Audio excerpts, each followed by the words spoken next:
Hello दोस्तों, कैसे हैं आप लोग। आशा करता हूं कि आप लोग अच्छे होंगे, स्वस्थ होंगे और मस्त होंगे और मन लगा के पढ़ाई कर देंगे। दोस्तों आज हम लोग इस लेक्चर वीडियो के माध्यम से लेकर आ गए हैं क्या, क्लास 10th का फिजिक्स। क्या देखेंगे, क्लास 10th का फिजिक्स, जिसमें top 50 MVVS objective question with answer. यानी यह जो होगा आपका लघु उत्तरीय प्रश्न होगा, जो कि क्वेश्चन के साथ साथ आपका आंसर भी दिया जाएगा। तो यह जो होगी आपका टॉप 50 MVVS इस लेक्चर वीडियो के माध्यम से हम लोग देखेंगे। तो जैसे कि यह आपका पार्ट 1 होने वाला है। इसी प्रकार की यह आपका लघु उत्तरीय प्रश्न होगा। क्या होगा, सब्जेक्टिव में आपको जो है कि लॉन्ग क्वेश्चन और शॉर्ट क्वेश्चन दोनों आता है, लेकिन हम लोग इसमें जो देखेंगे वह केवल और केवल लघु उत्तरीय प्रश्न यानी शॉर्ट क्वेश्चन देखेंगे, जो कि आपको 2 मार्क्स में एग्जाम में पूछा जाता है। तो आज हम लोग इस वीडियो के माध्यम से शॉर्ट क्वेश्चन को देखेंगे, टॉप 50 MVVS, जो कि आपके एग्जाम के लिए काफ़ी इंपॉर्टेंट साबित होने वाला है। तो यह आपका वीडियो पार्ट 1 होने वाला है। चलिए हम लोग वीडियो को शुरू करते हैं बिना देर किए हुए। हमारा फर्स्ट क्वेश्चन यहाँ पे देखने के लिए क्या कह रहा है। फर्स्ट क्वेश्चन समझने का प्रयास कीजिएगा, बहुत ही अच्छा क्वेश्चन है। क्या कहा है, प्रकाश का परावर्तन क्या है, इसके नियमों को लिखे। यानी कह रहा है कि जो प्रकाश का परावर्तन है वह क्या है, उसके नियमों को लिखने के लिए कह रहा है। तो जैसे देखिए, आप यह जो है आपका क्वेश्चन बोर्ड एग्जाम में 11, 16, 18 और 22 के एग्जाम में पूछ रखा है। यानी यह इतने बार क्वेश्चन जो है वह बोर्ड एग्जाम में पूछ रखा है, तो आपके लिए काफ़ी ज़्यादा इंपॉर्टेंट होगा। चलिए हम लोग आंसर की ओर बढ़ते हैं। यहाँ पे क्या दिया है, जब प्रकाश की किरण किसी अपारदर्शी वस्तु की सतह से टकराकर अपने पहले वाले माध्यम में लौट जाती है, जिस माध्यम से वह चली थी, तो इस घटना को प्रकाश का परावर्तन कहते हैं। क्या कहते हैं, इस घटना को प्रकाश का परावर्तन कहते हैं। प्रकाश के परावर्तन के 2 नियम है। अब फिर से देखिएगा, समझने का प्रयास कीजिएगा। क्या कहा है कि जब प्रकाश की किरण जो है वह किसी अपारदर्शी वस्तु, अपारदर्शी कहने का मतलब है जिससे प्रकाश जो है वह आर पार नहीं हो सकता है, उसी को हम लोग अपारदर्शी कहते हैं। जैसे अगर एक तरफ से प्रकाश जा रही है तो वह अगर बीच में अगर रख देते हैं कोई अपारदर्शी वस्तु, तो वह जो है कि प्रकाश उसके उस पार नहीं जाता है और वह जो है कि टकरा कर वह पुनः उसी माध्यम में क्या होता है, लौट जाता है। तो वही कहा है कि जब प्रकाश की किरण किसी अपारदर्शी वस्तु की सतह से टकराकर अपने पहले वाले माध्यम में लौट जाती है, जिस माध्यम से वह चली थी, तो इस घटना को हम लोग क्या कहते हैं, प्रकाश का परावर्तन कहते हैं। और यह आपका परावर्तन का जो है वह 2 नियम है। कितने हैं, परावर्तन का यह 2 नियम है, जो कि पहला नियम क्या कहता है, आपतित किरण, परावर्तित किरण तथा आपतन बिंदु पर डाले गए अभिलंब तीनों एक ही तल में होते हैं। यानी आपतित किरण जो होता है, परावर्तित किरण और आपतन बिंदु पर जो डाले गए अभिलंब यानी लंब जिसको बोलते हैं, वह तीनों एक ही तल में होते हैं।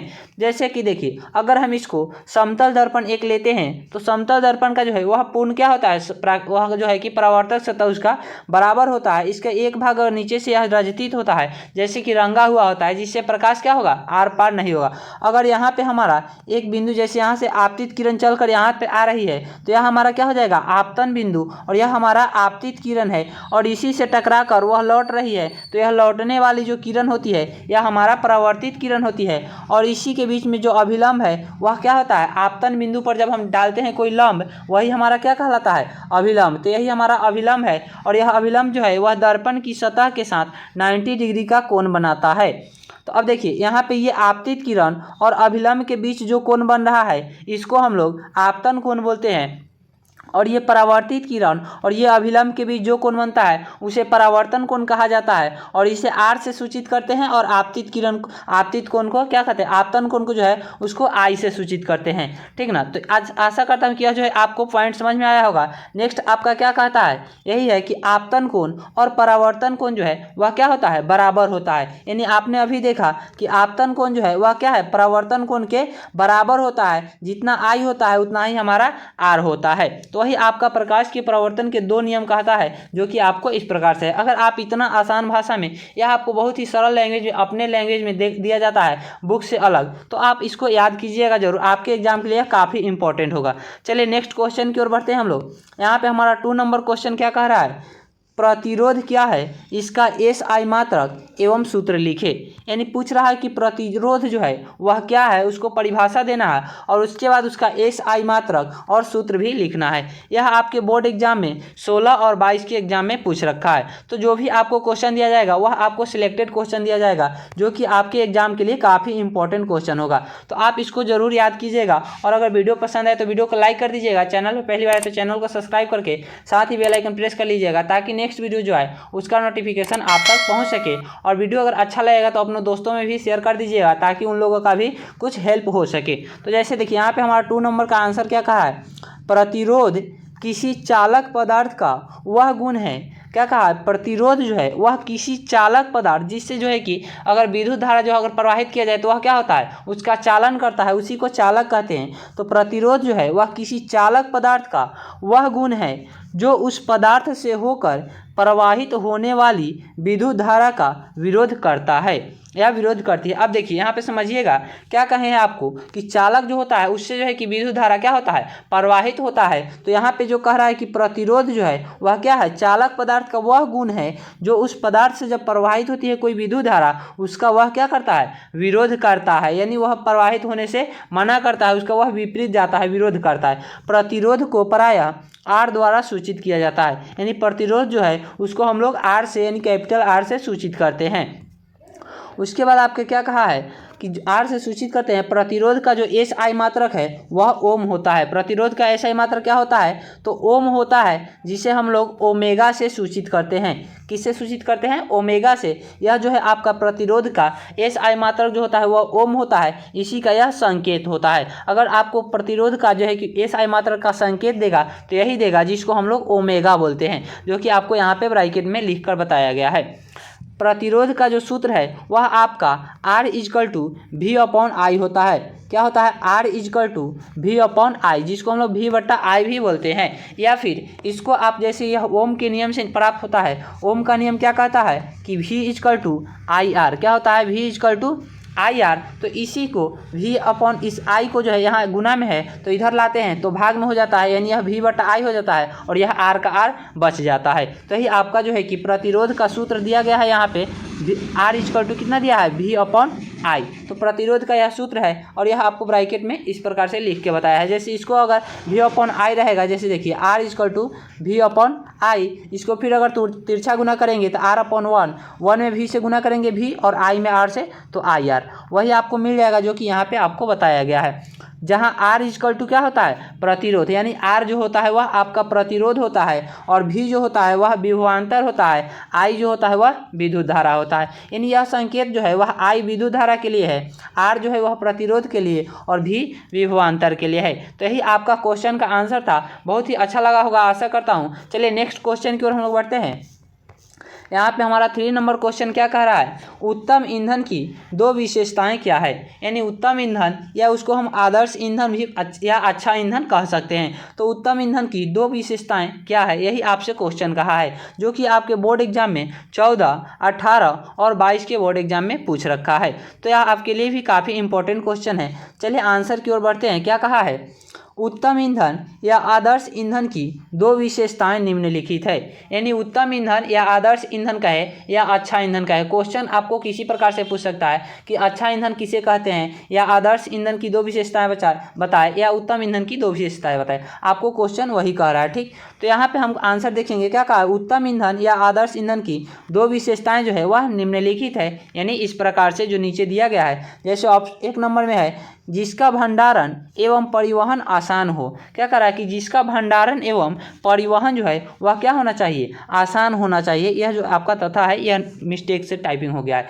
जिसका भंडारण एवं परिवहन क्या हो, वह आसान हो। नंबर 2 में क्या कह रहा है कि जिसके जलने पर विषैला उत्पाद उत्पन्न न हो।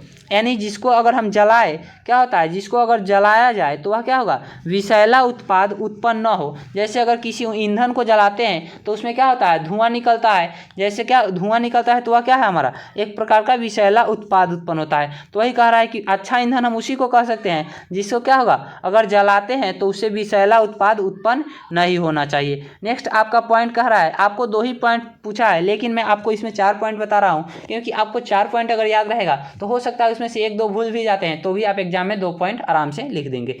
3 नंबर पॉइंट कह रहा है कि ईंधन सस्ता होना चाहिए।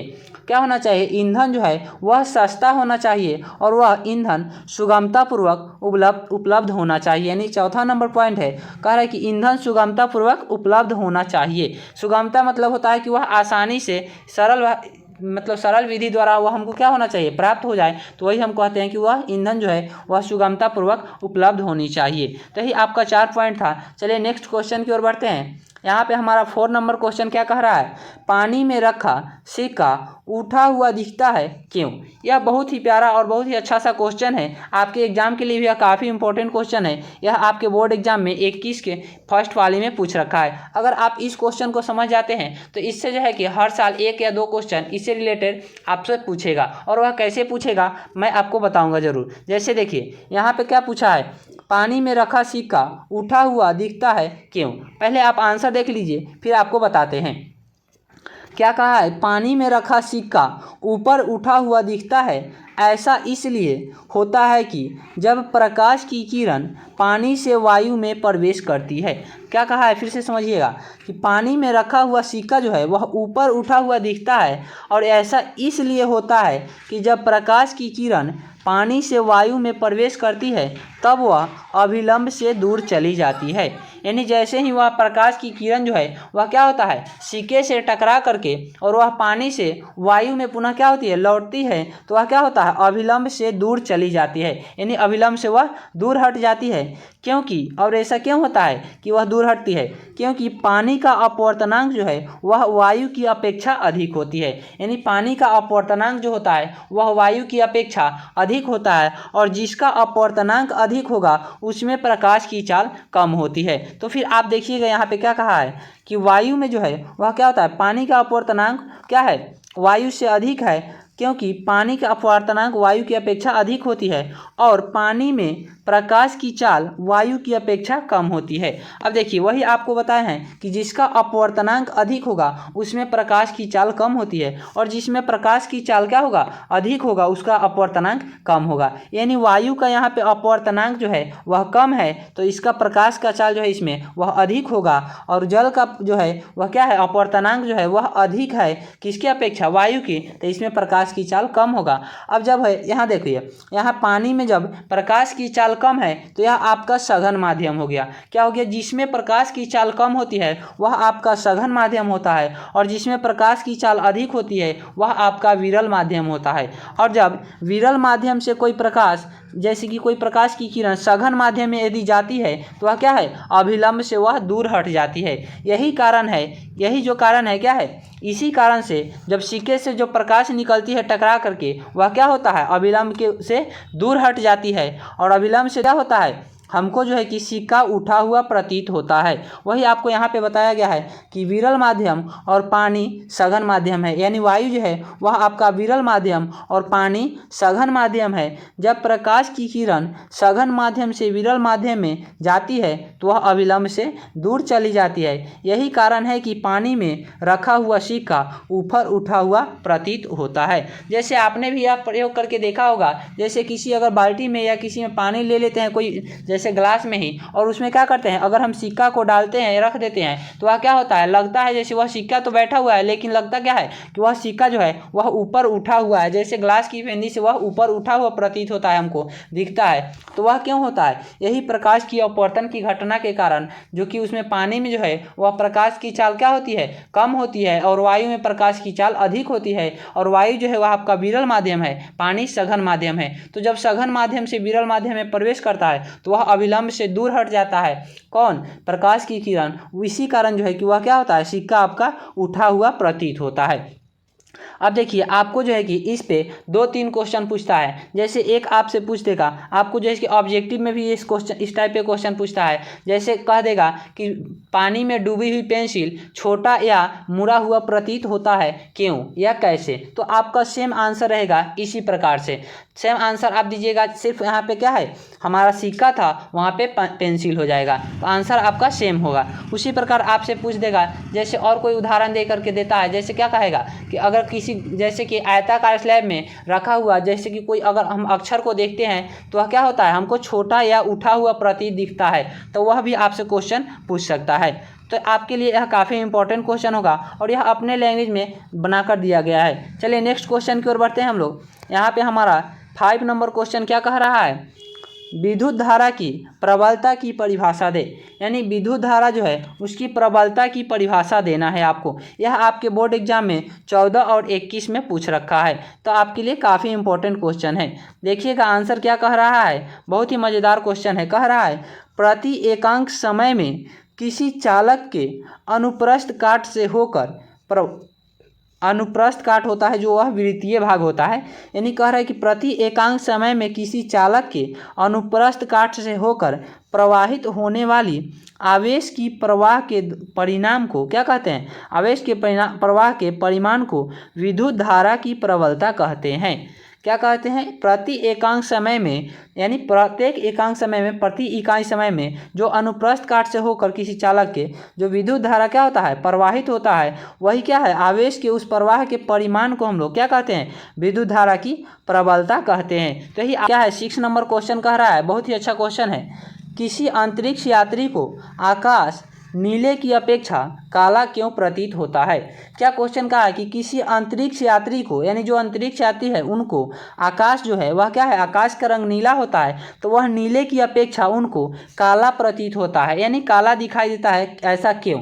या फिर आप इससे पूछ देगा क्वेश्चन कि अंतरिक्ष यात्री को आकाश काला प्रतीत होता है या काला दिखाई देता है, क्यों। आपसे वही क्वेश्चन कहेगा, आंसर आपका सेम है, क्वेश्चन का मीनिंग भी सेम है। जैसे क्या है, यह आपके बोर्ड एग्जाम में 17 और 20 के दोनों पाली में पूछ रखा है, तो आंसर देखने का प्रयास कीजिएगा। क्या कह रहा है, बहुत ही प्यारा सा आंसर है, अंतरिक्ष में कोई वायुमंडल नहीं है। क्या है, अंतरिक्ष में जो है वह कोई वायुमंडल नहीं है, इसलिए वहाँ प्रकाश का प्रकीर्णन नहीं होता है, यानी वहाँ पे वायुमंडल नहीं है, जिसके कारण क्या होता है, प्रकाश का प्रकीर्णन नहीं होता है। और प्रकाश का प्रकीर्णन नहीं होने के कारण जो है वह अंतरिक्ष यात्रियों को क्या है, आकाश जो है वह नीले की अपेक्षा काला दिखाई देता है।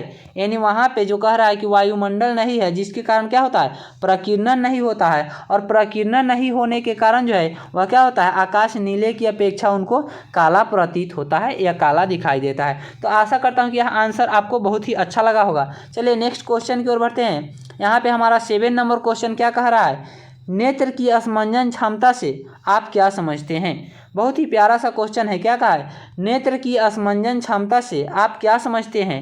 यह आपके बोर्ड एग्जाम में 19 के सेकेंड पाली में पूछ रखा है। आंसर देखने का प्रयास कीजिए। क्या कह रहा है, वस्तु, यहाँ पे वस्तु होगा, वास्तु नहीं, वस्तु दूर हो या निकट। क्या कह रहा है, वस्तु दूर हो या निकट यानी नज़दीक हो, मानव नेत्र अपने नेत्र लेंस की फोकस दूरी को सिलियरी मांसपेशियों की सहायता से समायोजित कर आसानी से देख पाता है।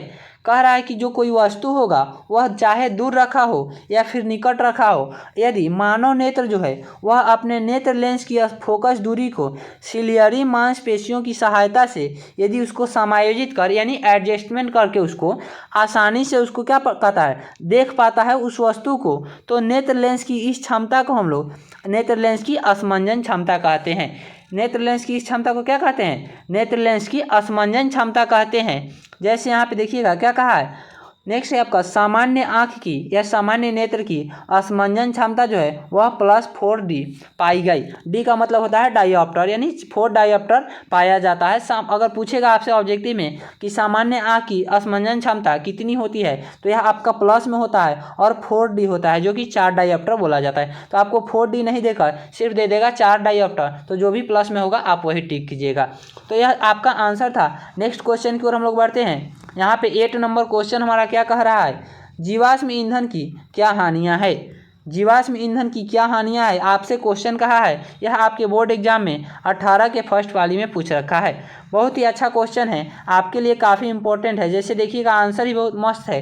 कह रहा है कि जीवों के अवशेष से प्राप्त ईंधन को जीवाश्म ईंधन कहते हैं। बहुत ही प्यारा सा और शॉर्ट भाषा में आपको दिया है। वहाँ पे आपसे विशेषता पूछा है। अगर पूछे कि जीवाश्म ईंधन किसे कहते हैं, तो हम सिर्फ कह देंगे कि जीवों के अवशेष से प्राप्त ईंधन को जीवाश्म ईंधन कहते हैं। जैसे कोयला, पेट्रोलियम आदि जीवाश्म ईंधन है। अगर आप इतना लिख देते हैं आपको 2 नंबर का पूर्ण रूप से मिल जाएगा। जैसे इसमें सिर्फ विशेषता पूछा है, तो आपको ये नहीं लिखेंगे तो भी चलेगा, लिखेंगे तो भी चलेगा, कोई दिक्कत नहीं है। अगर आपसे सिर्फ पूछेगा जीवाश्म ईंधन क्या है या किसे कहते हैं, आप इतना लिख दीजिएगा 1-2 उदाहरण के साथ, यह आपके लिए काफ़ी है। इतना ही में आपको 2 नंबर मिलेगा। अब हम लोग देखते हैं जीवाश्म ईंधन की जो हानियां हैं उसका देखेंगे। तो क्या कहा है कि जीवाश्म ईंधन की निम्नलिखित हानियां हैं, यानी वह जो है कि निम्न प्रकार से हानियां यहाँ पे बताया गया है पॉइंट वाइज करके। जैसे देखिए क्या कहा है, जीवाश्म ईंधन जो है वह काफ़ी खर्चीला होता है।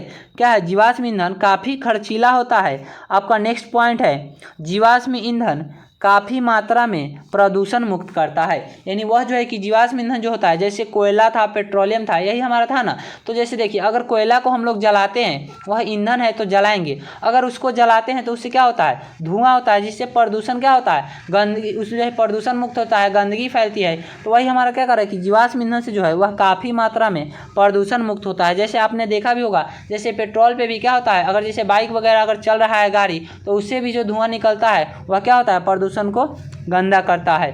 क्या करता है, वायुमंडल को जो गंदा करता है, प्रदूषण फैलाता है। यहाँ पे आपका 3 नंबर पॉइंट है, जीवाश्म ईंधन और नवीकरणीय ऊर्जा स्रोत है। यानी जीवाश्म ईंधन जो है वह आपका अनवीकरणीय ऊर्जा स्रोत है। अब यहाँ पे आपका एक पॉइंट है अनवीकरणीय, तो अनवीकरणीय ऊर्जा स्रोत आपको ये भी क्वेश्चन पढ़ना है। तो आपका जैसे कि देखिए, यहाँ पे आपको बता देते हैं कि अनवीकरणीय ऊर्जा स्रोत वह होता है जो कि क्या होता है, जिसको हम लोग बनाने में क्या लगता है, लाखों वर्ष समय लगता है, और जिसका पुनः पूर्ति जो है वह संभव नहीं हो पाता है। यानी उसको जैसे देखिए, अगर इसको बनाने में हमको लाखों करोड़ों वर्ष लग रहा है, तो क्या हम उतने दिन तक जिंदा रह पाएंगे, नहीं रह पाएंगे। अगर हम जब नहीं रहे तो फिर जो नेक्स्ट व्यक्ति उसको ट्राई करेगा वो भी तो उसी तरह नहीं रहेगा, फिर जो नेक्स्ट आएगा वो भी तो शुरू से ही ट्राई करेगा ना। तो इसका मतलब है कि यह क्या है, इसका पुनः पूर्ति जो है वह संभव नहीं है, और यह जो है कि बहुत क्या होता है, समाप्त हो जाने वाला यह संसाधन है। तो जो समाप्त हो जाता है और जिसका पुनः पूर्ति संभव नहीं है, वह क्या होता है, आपका अनवीकरणीय ऊर्जा संसाधन होता है, जो कि आपका जीवाश्म ईंधन भी उसी में आता है। जैसे कोयला का भंडार जब समाप्त हो जाएगा तो उसको प्राप्त करने के लिए हमको लाखों करोड़ों वर्ष लग सकता है, या नहीं भी प्राप्त हो सकता है, इसकी कोई गारंटी नहीं है। वही आपका 4 नंबर पॉइंट है, जीवाश्म ईंधन के निर्माण में लाखों वर्ष लग सकते हैं। तो यही आपका पॉइंट था। चलिए नेक्स्ट क्वेश्चन की ओर हम लोग बढ़ते हैं। यहाँ पे हमारा 9 नंबर क्वेश्चन क्या कह रहा है, गोलीय दर्पण के मुख्य फोकस को परिभाषित करें, या फिर कहेगा कि दर्पण के मुख्य फोकस को परिभाषित करें या परिभाषा दे। यह आपके बोर्ड एग्जाम में 17 में पूछ रखा है। चलिए नेक्स्ट यहाँ पे हम लोग आंसर की ओर बढ़ते हैं। क्या कह रहा है, देखिएगा, गोलीय दर्पण में प्रधान अक्ष के समांतर आपतित किरणें परावर्तन के बाद जिस बिंदु पर मिलती है या जिस बिंदु पर मिलती हुई मालूम पड़ती है, उस बिंदु को क्या कहते हैं, उस बिंदु को हम लोग उस दर्पण का क्या कहते हैं, मुख्य फोकस कहते हैं। जो कि हमसे पूछा है गोलीय दर्पण का मुख्य फोकस, तो हम कह सकते हैं उस बिंदु को क्या कहते हैं, उस दर्पण का या गोलीय दर्पण का मुख्य फोकस कहते हैं, और इसे एफ द्वारा सूचित किया जाता है। यानी मुख्य फोकस को जो है हम लोग एफ से सूचित करते हैं। अब यहाँ पे 2 क्वेश्चन समझिएगा, इसको अगर समझ लेते हैं तो आपको जैसे कि 3 क्वेश्चन कंप्लीट हो जाता है, एक ये और साथ में आपको 2 एक्स्ट्रा क्वेश्चन। जैसे देखिए, आपसे अगर पूछेगा कि अवतल दर्पण के मुख्य फोकस को परिभाषित करें, क्या कहेगा, अवतल दर्पण के मुख्य फोकस को परिभाषित करें, तो यहाँ पे क्या है, गोलीय दर्पण में प्रधान अक्ष के समांतर आपतित किरणें परावर्तन के बाद जिस बिंदु पर मिलती है, आपको इतना ही लिखना है। क्या लिखना है कि जिस बिंदु पर मिलती है उस बिंदु को अवतल दर्पण का मुख्य फोकस कहते हैं। क्या कहते हैं, अवतल दर्पण का मुख्य फोकस कहते हैं। इतना ही में आपको 2 मार्क्स मिल जाएगा। अगर आपसे पूछेगा उत्तल दर्पण के मुख्य फोकस को परिभाषित करें, तो आपको फिर वही कहना है, गोलीय दर्पण में प्रधान अक्ष के समांतर आपतित किरणें परावर्तन के बाद जिस बिंदु पर, यहाँ पे अब नहीं कहना है कि मिलती है, जिस बिंदु पर मिलती हुई मालूम पड़ती है, उस बिंदु को उत्तल दर्पण का मुख्य फोकस कहते हैं। क्या कहते हैं, मुख्य फोकस उत्तल दर्पण का कहते हैं। तो जिस बिंदु पर मिलती हुई मालूम पड़ती है उसे उत्तल दर्पण का मुख्य फोकस, और जिस बिंदु पर मिलती है वह क्या होता है, अवतल दर्पण का मुख्य फोकस। तो आपको सिर्फ यही लाइन चेंज करना है। आपको जो है कि जो क्वेश्चन पूछे, उत्तल दर्पण के मुख्य फोकस पूछे, अवतल दर्पण की मुख्य फोकस पूछे, या फिर गोलीय दर्पण का पूछे, ये आप तीनों का तीनों कंप्लीट कर सकते हैं। और साथ ही साथ आपसे अगर पूछ देगा कि लेंस के, गोलीय लेंस के मुख्य फोकस को परिभाषित करें, तो उसमें भी आपको सेम आंसर देना है। सिर्फ यहाँ पे आपको परावर्तन की जगह अपवर्तन कर देना है। क्या करना है, परावर्तन की जगह आपको अपवर्तन कर देना है कि और यहाँ दर्पण की जगह लेंस कर देना है। कह देना है कि गोलीय लेंस में क्या है, यहाँ पे प्रधान अक्ष है, तो प्रधान अक्ष से समांतर आपतित किरणें अपवर्तन के बाद जिस बिंदु पर मिलती है या जिस बिंदु पर मिलती हुई मालूम पड़ती है, उस बिंदु को क्या कहते हैं, उस गोलीय लेंस के मुख्य फोकस कहते हैं। और उसे भी क्या होता है, एफ द्वारा सूचित किया जाता है। लेकिन लेंस में 2 मुख्य फोकस होती है, तो एक को F1 और दूसरा को F2 से सूचित करते हैं। इस प्रकार से लिख दीजिएगा। तो आपको इससे 4 से 5 क्वेश्चन कंप्लीट हो जाता है। तो यह आपके लिए काफ़ी हेल्पफुल रहेगा। तो चलिए नेक्स्ट क्वेश्चन की ओर हम लोग बढ़ते हैं। यहाँ पे हमारा 10 नंबर क्वेश्चन क्या कह रहा है, बहुत ही प्यारा सा क्वेश्चन है, देखने का प्रयास कीजिएगा। क्या कहा है, अबिंदुकता क्या है, अबिंदुकता क्या है उसको समझाए, यानी अबिंदुकता को परिभाषित करे या अबिंदुकता क्या है वैसे समझाए। तो यह जो है कि आपका एक नेत्र में पाया जाने वाला दोष है जो कि इसे अबिंदुकता कहा जाता है। जैसे आंसर देखिएगा, यह आपके बोर्ड एग्जाम में 14 और 17 में पूछ रखा है। अबिंदुकता से पीड़ित नेत्र लेंस एक ही तल में स्थित क्षैतिज और उद्गर रेखाओं को नहीं देख सकता है। क्या कहा है, आंसर समझिएगा। अबिंदुकता से जो पीड़ित नेत्र होगा वह क्या होगा, उस नेत्र की लेंस जो है वह एक ही तल में स्थित क्षैतिज और उद्गर रेखाओं को नहीं देख सकता है। क्षैतिज मतलब होता है लेटा हुआ और उद्गर मतलब होता है जो खड़ा होगा, जो सीधी होगा। तो वह हमारा क्या है, उद्गर रेखा, और जो लेटी हुई रेखा होगा वह आपका क्षैतिज रेखा होगा। तो वही कहा है कि एक ही तल में स्थित क्षैतिज और उद्गर रेखाओं को वह नहीं देख पाता है। इस दोष को दूर करने क्या कहलाता है, वह आपका अबिंदुकता कहलाता है। और इस दोष को दूर करने के लिए क्या करते हैं, बेलनाकार लेंस के चश्मे का उपयोग किया जाता है। यानी इस लेंस को हम अगर इस दोष को दूर करना हो, जैसे होता है ना कोई भी अगर दोष है तो उसको दूर करने के लिए हम किसी चीज़ का प्रयोग करते हैं। तो यह जो है कि आपका क्या कह रहा है कि इस दोष को दूर करने के लिए हम बेलनाकार लेंस के चश्मे का उपयोग किया जाता है या करते हैं। तो इससे जो है कि यह दोष दूर हो जाएगा। तो आपसे ऑब्जेक्टिव में ये भी पूछेगा कि अबिंदुकता को दूर करने के लिए किस लेंस के चश्मे का उपयोग किया जाता है, तो आपको सिर्फ बताना है बेलनाकार लेंस, जो कि आपको 1 नंबर पूरा का पूरा दिला देगा। तो यही आपका आंसर था। और यहाँ पे हम लोग लास्ट और यही क्वेश्चन था, जैसे कि अब इतना ही क्या होगा, अगर हम लोग एक साथ जो है कि पूरा का पूरा 50 क्वेश्चन करते हैं तो उससे आपको वीडियो जो है कि बहुत लंबा हो जाएगा और आप लोग जो है कि सही से जो है देख नहीं पाइएगा और क्वेश्चन को भी क्लियर नहीं कर पाइएगा। तो इसलिए हम चाहते हैं कि यहाँ पे क्या करें, 10 क्वेश्चन करके आपको 5 वीडियो में इसका टोटल क्या करें, फिजिक्स का टोटल कंप्लीट करा देंगे। और उसी प्रकार आपका फिजिक्स, केमिस्ट्री और बायो सभी का होगा। ऑब्जेक्टिव भी मिलेगा, लॉन्ग क्वेश्चन भी मिलेगा और सब्जेक्टिव यानी लघु उत्तरीय प्रश्न और दीर्घ उत्तरीय प्रश्न दोनों मिलेगा। और साथ ही साथ ऑब्जेक्टिव यानी सभी आपका जो भी सिलेबस है आपको पूर्ण रूप से एग्जाम तक की तैयारी कराई जाएगी। तो आप इसको हम लोग इस वीडियो में आज हम लोग इतना ही देखेंगे क्योंकि 10 क्वेश्चन हम लोग का इस लेक्चर में कंप्लीट हो गया। और फिर मिलेंगे नेक्स्ट वीडियो में नए टॉपिक के साथ। तब तक के लिए बाय।